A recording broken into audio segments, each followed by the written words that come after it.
I went to a school in California. We always had a lockdown drill once a month, but only one time ever was it not a drill. I was in the cafeteria during my lunch period when the teacher, who was in charge of watching the lunchroom, announced over the microphone for everyone to be quiet. He announced to us that the school was going into lockdown and ordered us to be quiet. I think he genuinely scared everyone by how serious and nervous he sounded, because everyone in the cafeteria looked genuinely shook and actually shut up. I looked around the disturbingly quiet cafeteria and could see everyone else was doing the same thing, taking nervous, curious glances at their friends and strangers at other tables. Then shit went down. A gunshot echoed from across the school, and that's when panic set in with everyone. Some kids ran for the exit door. The teacher in charge of the cafeteria yelled at everyone to hide under the tables as he locked the cafeteria doors and shut off the lights. I was sitting under the table with my friends, heart racing, feeling sick, knowing my life could be in danger. Every minute felt like an eternity, just waiting for someone on the intercom to say it's all clear. Then, across the cafeteria, there was a sudden outroar of screams from students, mostly girls, and the sound of tables and chairs being moved or falling over. My friends and I looked out from under the table, and we saw a kid with a gun outside the locked door of the cafeteria. Then I remember hearing gunshots. He was shooting at the glass door.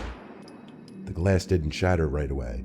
I don't even know if it did at all, but the entire lunchroom cleared out through the two side exit doors to the outside. Students of all ages either ran to their cars or off the school property and into the neighborhood streets. I ran in the direction of the front of the school, also the direction of my house. I saw police cars already outside. I think they had just arrived at that point, but I didn't stick around to watch. I got home and told my parents, and my dad turned on the news to see the shooting was already being talked about. Miraculously, only one girl was wounded, and the police somehow apprehended him without killing him. I'm sorry for anyone else who has to go through something like this. Fearing for your life that much is not something anyone should have to go through.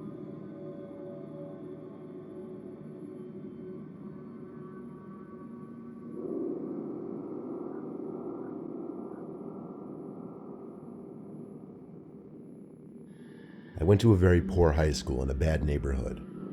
Because of that, we regularly had fire drills and lockdown drills in the case of something happening. During a lockdown, the teacher would turn off the lights and we'd all hide in a corner of the classroom without saying anything. It was a cold day in the third quarter of the school year. The windows were all shut, obviously, but still, my teacher had to stop mid-sentence because we could all hear some kind of shouting outside. Definitely some kind of commotion. My teacher went to the window, looked outside, then opened one of the windows, but the yelling seemed to stop by the time he did. At the same time, the dean started speaking over the loudspeaker and said we were going into a lockdown. My teacher rushed to shut the door and turn off the lights, and we all did our thing, went to the corner of the room. Time seemed to move slow as we were all huddled in that corner. Screams started coming from the hallway. Not the screams of students, but deranged, angry screams from a grown man, familiar to the screaming we briefly heard from outside. Someone dangerous was in the building, clearly. The school I went to didn't have security guards. It was too poor. So literally, in a case like this, we'd have to wait for police to arrive. The screams were then accompanied by bangs on a nearby door, another classroom. We could hear the screams of the kids in the room next to us. The banging stopped. The screaming grew closer until it was right outside our door, and then bangs on our classroom door. A couple kids screamed and started to cry. The sick man on the other side of the door banged and banged. He started hitting the glass with his elbow, I think, as he screamed insane things that made no sense to us. Some of it being, "I'm sick of it," and "just stop already." The sickening sound of the small, thin glass window of the door shattering made the reality of the situation sink in even worse. Of course, kids on either side of me were screaming and crying now. Me, I was just sitting there in total shock. The man on the other side of the door stuck his arm into the room through the thin window opening and tried unlocking the door. My teacher took that opportunity to grab a pair of scissors and literally stab the man's arm. The man cried out in pain, banged on the door a few more times, even harder now, and started running down the halls, still crying in what was probably a mix of pain and anger. The lockdown was ended a few minutes after police arrived.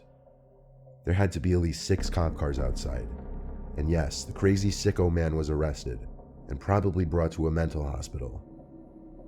The man apparently wasn't armed, but he clearly came into the school with intentions of hurting people. Kids, mind you.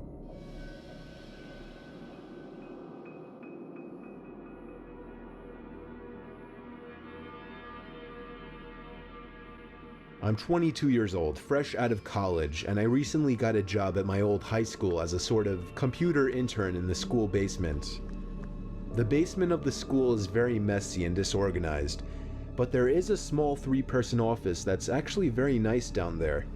It has 3 nice big desks, 2 mini fridges, a flat screen TV mounted on the wall, and oh so satisfying air conditioning, a luxury the students and teachers cannot enjoy in the school.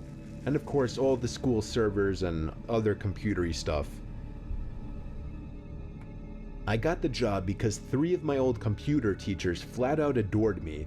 I could actually consider them as real friends, not just teacher figures, so they all helped tremendously in landing me this job. It's been great, until something that happened a few weeks ago.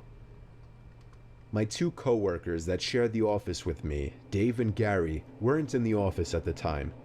They were upstairs working on papers or whatever. I was eating my sandwich during my lunch break when I got a phone call from one of the women in the front office telling me the school was on lockdown and that somebody, possibly armed, had entered the school. There wasn't much that I could do other than turn off the lights because, surprisingly, as nice as this little office was, it didn't have an actual door to it, just a big opening, and the door to the whole basement didn't even have a working lock. For my own safety, I did turn off all the lights in the office and my computer screen. I kept my phone on the desk, texting both Gary and Dave, but they wouldn't respond.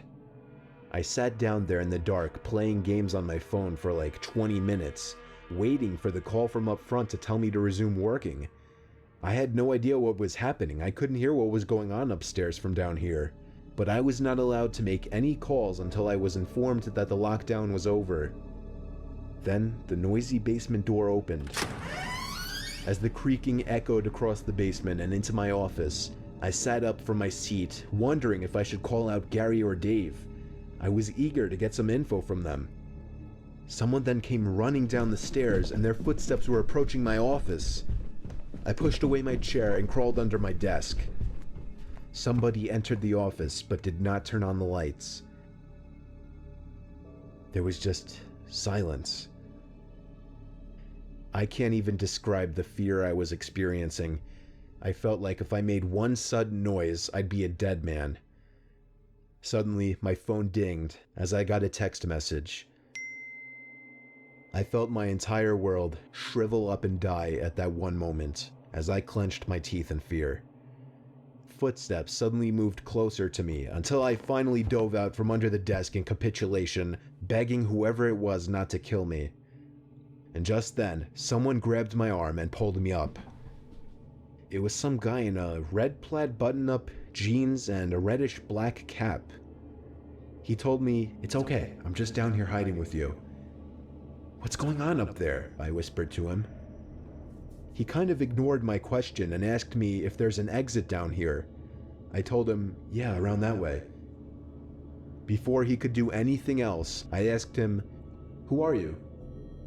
There was a brief moment of silence before he started explaining he was coming in to pick up his son when a teacher told him to hide. After his explanation, I checked my phone and saw the text I received was from Dave. It said, "Dude, this is fucking crazy. Some guy with a gun shot Mr. Buckley. He's wearing a red shirt and a hat. Whatever you do, don't come upstairs." I was about to reread that text out loud to the man until I realized. I looked up and felt my stomach sink. The man seemed to catch on to my suspicious stare. Panicking, all I could think to do was to run for the upstairs. A gunshot echoed through the basement and I could hear the bullet ricochet off something metal in the darkness. But thank God the bullet missed me and I made it upstairs. Fortunately, police were waiting at all exits, including the basement exit, and caught the man the second he opened the door. More good news, our teacher Mr. Buckley survived the gunshot. It was later determined that the man and Mr. Buckley had some beef for whatever reason, but that was never revealed. All we know is that Mr. Buckley couldn't have done anything that would have warranted this kind of reaction. And I know that the sound of that gunshot will forever echo in my mind.